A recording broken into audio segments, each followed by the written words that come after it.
नमस्ते दोस्तों, मैं हूं आपका दोस्त राकेश और आप सभी का हमारे चैनल पर स्वागत है। आज हम पढ़ेंगे अलैंगिक प्रजनन की विधियों को संक्षेप में समझाओ।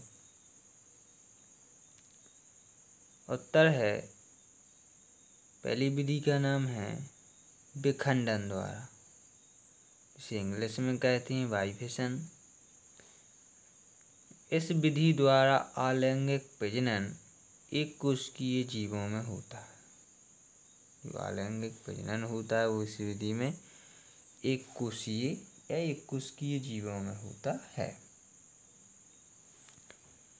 इस विधि में एक कोशिका दो या दो से अधिक टुकड़ों में विभाजित हो जाती है। विखंडन में क्या होता है कि एक कोशिका होती है जो दो या दो से अधिक टुकड़ों में विभाजित हो जाती है और यह जो प्रजनन है वो एक कोशिकीय जीवों में ही होता है। क्या होता है? यह एक कोशिकीय जीवों में होता है और इसमें कोशिका दो या दो से अधिक टुकड़ों में विभाजित हो जाती है। दूसरी विधि है मुकुलन द्वारा, जिसे इंग्लिश में कहते हैं बाई बडिंग। इस प्रजनन में वयस्क जीव के शरीर पर पहले से एक ओभार बनता है। क्या बनता है? पहले से एक ओभार बनता है और जिसे हम कलिका कहते हैं। जिसे क्या कहते हैं? कलिका कहते हैं, जो धीरे धीरे विकसित होकर नया जीव बना लेती है। क्या कहते हैं? नया जीव बना लेती है और इस विकास के दौरान यह अपना पोषण जनक जीव से प्राप्त करती है। जनक जीव से अर्थात जिससे वो जुड़ा होता है, जो कलिका है और जिससे वो जुड़ी होती है, जिस जीव से वो जुड़ी होती है, जिसे वो अपना जनक समझती है और उसी से वो अपना पोषण प्राप्त करती है। और लेकिन जब कैसी पूर्ण विकसित हो जाती है, जब पूरी विकसित हो जाती है तो वो अपने जो जनक से अर्थात जहाँ जुड़ी होती है वहाँ से अलग होकर और एक अलग जीव बन जाता है। क्या बन जाता है? एक अलग जीव बन जाता है। उदाहरण के तौर पर हम देखते हैं हाइड्रा, जी हाइड्रा में होता है। दूसरी हेडिंग है प्लाज्मोटोमी। क्या है? प्लाज्मोटोमी द्वारा, तो जिसे इंग्लिश में भी कहते हैं बाई प्लाज्मोटोमी। तो इस प्रकार का प्रजनन एक कोशिकीय बहुकेंद्रकीय जीवों में पाया जाता है।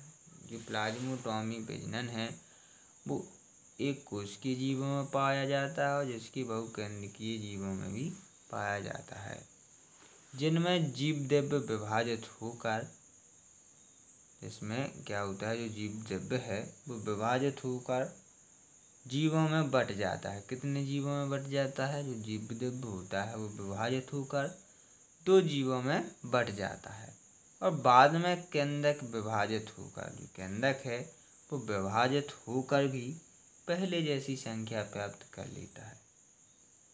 यह प्रजनन किसमें होता है? ओपिलाइना में होता है।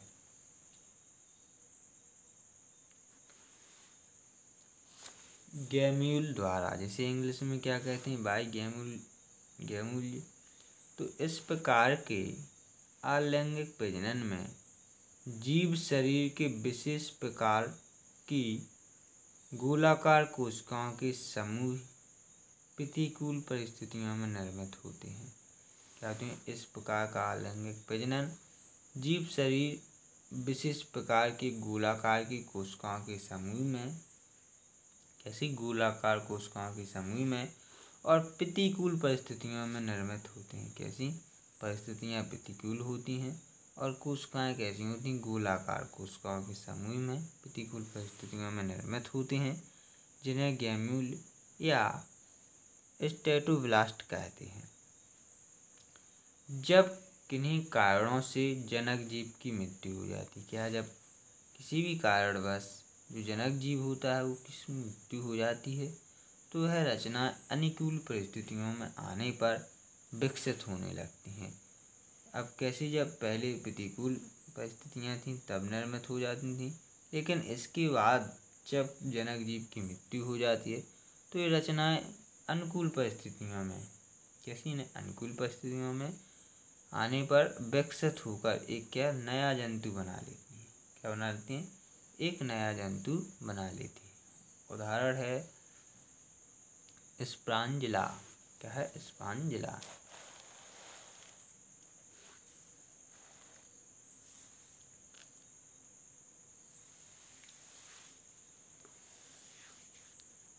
पांचवी हेडिंग है खंडी भवन द्वारा,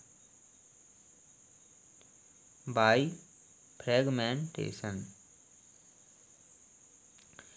जब किसी जीव का शरीर किन्हीं कारणों से कई टुकड़ों में कट जाता है या काटा जाता है। क्या होता है? जब किसी जीव का शरीर किन्हीं कारणों से कई टुकड़ों में कट जाता है या काटा जाता है तो प्रत्येक टुकड़ा विकसित होकर नया जीव बना देता है। क्या होता है? प्रत्येक टुकड़ा विकसित होकर एक नया जीव बन जाता है। तो इस विधि को खंडी भवन कहते हैं। जैसे उदाहरण के तौर पर देखा जाए कि यह प्रजनन प्लेनेरिया में होता है। तो हे गाइज, यदि आप लोगों को हमारा वीडियो पसंद आया हो तो हमारे चैनल को सब्सक्राइब करें, कमेंट करें, लाइक करें और शेयर करें। धन्यवाद।